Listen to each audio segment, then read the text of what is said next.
Mga anak ko, itong mga tao na to ang sumisira sa mundo natin. Madudumi, nararapat lang na ialay sa ating Panginoon. Pupunta sa baryo natin at magdadala ng mga gamit na nagmula sa demonyo. Sige, simulan na ang ritual.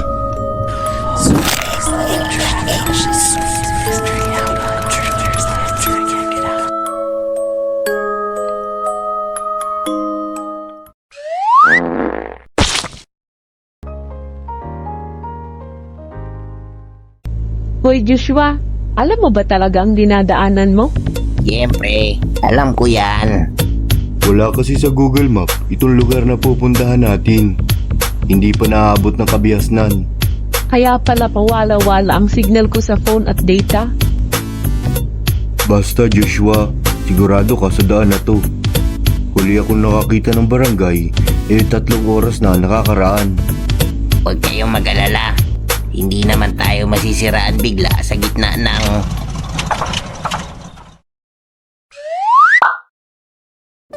Kulit mo din, Joshua. Naiwan mo sa gas station ang reserba nating gas? Wala din nakapansin na naubos na ang gas. Oo eh. Bale, maglalakad na lang kami ni Chokoy. Baka may malapit na ditong lugar na pwede magpagas. Ha?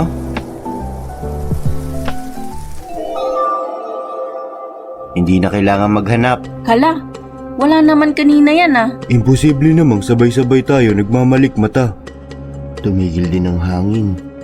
Tara, magtanong tayo kung may gas sila.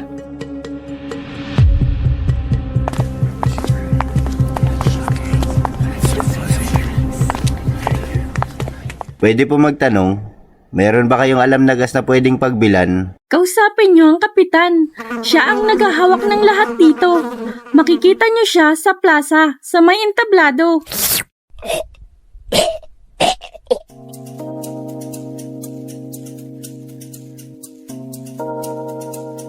Lahat ng kausap natin ayaw magsalita. Lahat sila ay sinasabing kausapin daw ang kapitan.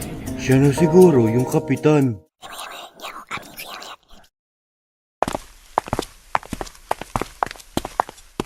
Uy, mga bisita. Sa tinagal-tagal ng panahon, ngayon lang ulit kami nakatanggap ng bisita. Andito ba kayo para sa kasiyahan? Ay, hindi naman po. Naghahanap lang kami ng gas. Naubusan kasi sa sakyan namin. Ayun, tumirik. Ay, buti na lang at dito kayo natirikan. Meron kaming gas dito. Binibili pa namin ang stock naming gas. Kasi napakalayo ng sunod na bayan dito. Ay, nakakahiya naman po. Pero pwede po kami humingi. Huwag kayong mahiya. Pero bago yan, samahan niyo muna kami mag-celebrate ng fiesta sa lugar namin. Bukas na bukas ay ibibigay namin ang lahat ng kailangan yung gas. Okay? Sige na, pumayag na tayo. Kakahiya naman. Ay, sige po. Titigil kami ng isang gabi lang.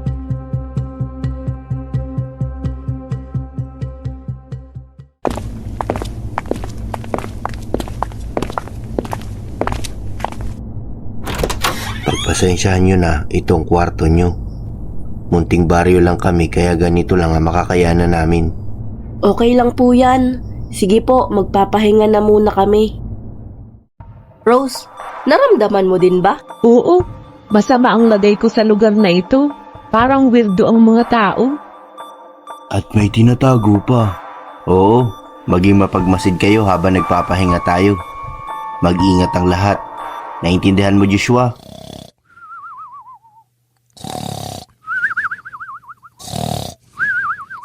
Walang iya.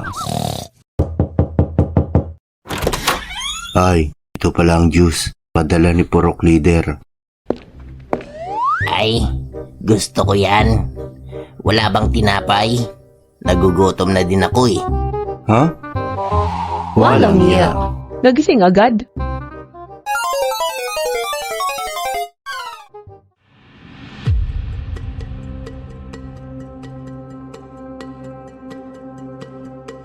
Buti naman at gising na kayo.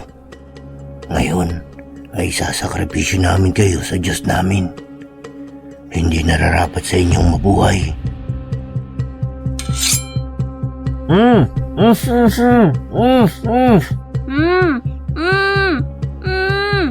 Ano daw?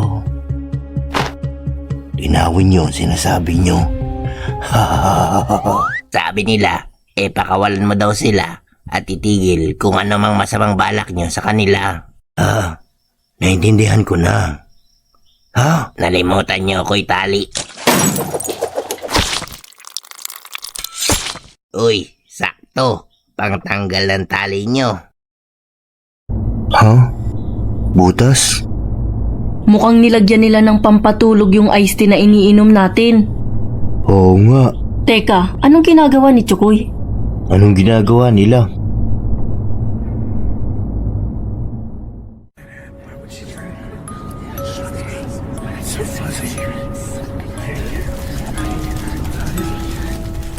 Limang krus?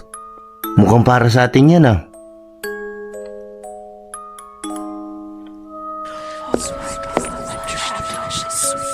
Maman ako, bilang porok leader niyo, pangunahan ko na naman ang taunang ritual natin. Ang pag-alay natin sa ating Panginoon, pagkatapos ihandaan ang mga gagamitin natin sa kanila, ay sisimula na ang ritual. Shit. Teka, anong gagawin natin? Kailangan umalis tayo dito. Pero paano? Kailangan hanapin natin ang gas at ang susi ng sasakyan para makaalis tayo dito. So, paano natin nahanapin yung mga yun? Okay, ganito ang gagawin natin. Rose at Joshua, hanapin nyo ang gas at kaming tatlo naman ang hahanap ng susi. Teka, mas maganda siguro. Puntahan ko ang sasakyan natin at tignan kung okay pa ito. Maaaring masayang ang effort nyo kung sinira nila ang sasakyan. Okay? Okay.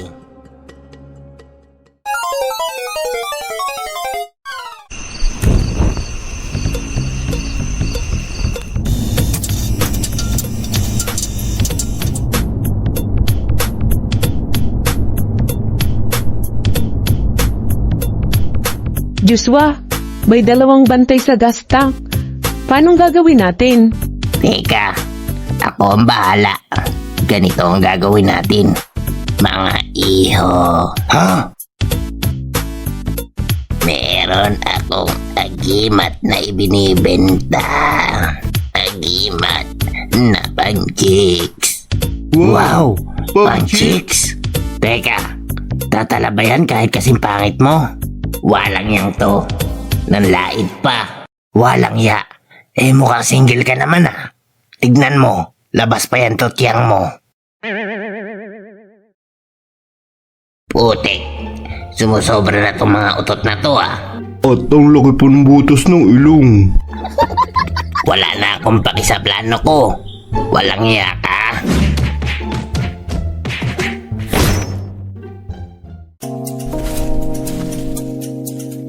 Sabi ko na, tama ang hinala ko.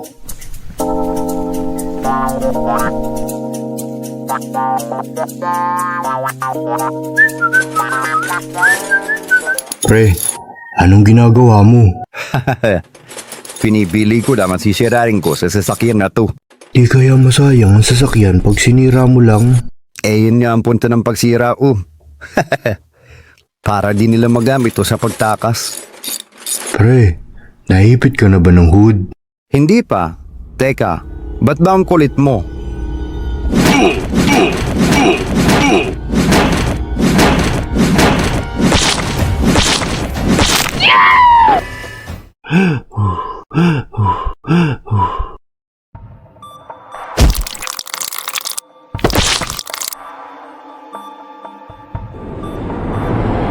Yak, tama ang hinala ko. Pupunta ang isa sa inyo sa sasakyan para i-check kung sisirahin namin ito. Ha? Nahulaan mo din bang hanggang dito ka na lang? Malabo at ang mangyari ang sinasabi mo. Ikaw ang matatapos dito.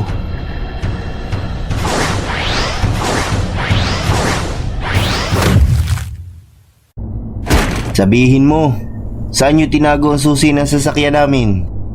Oo. Andito sa bahay na kapitan yun. Di mo talaga sasabihin ha?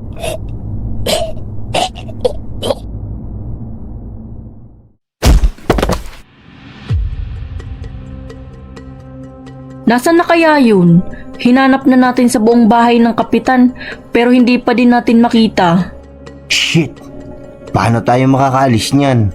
Ito ba ang hinahanap nyo? Ha? Mga kasama, kunin ang dalawang yan. Ha ha ha ha. Pala nyo makakatakas kayo dito.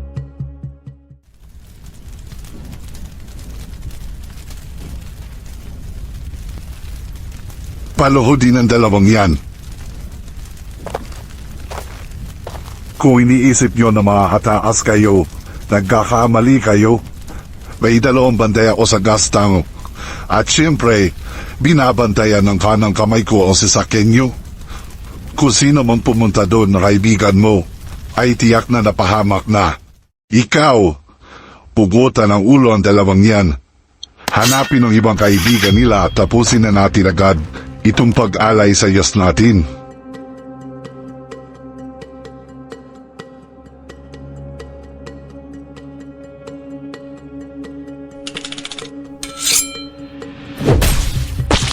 Ha ha ha ha. Buti at natapos na itong Ha? Ikaw? Bakit? Huwag mo kaming malitin. Papunta ka pa lang. Pabalik na kami. Tara na! Takbo na sa sasakyan! Anong ginagawa nyo? Habulin niyo sila.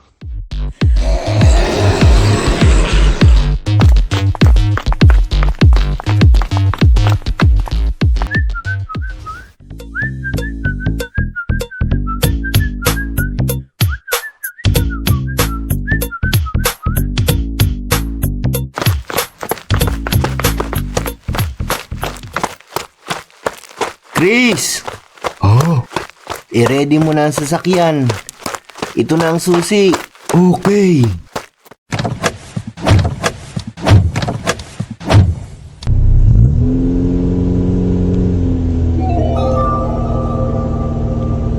Oy, Chukoy, Yam.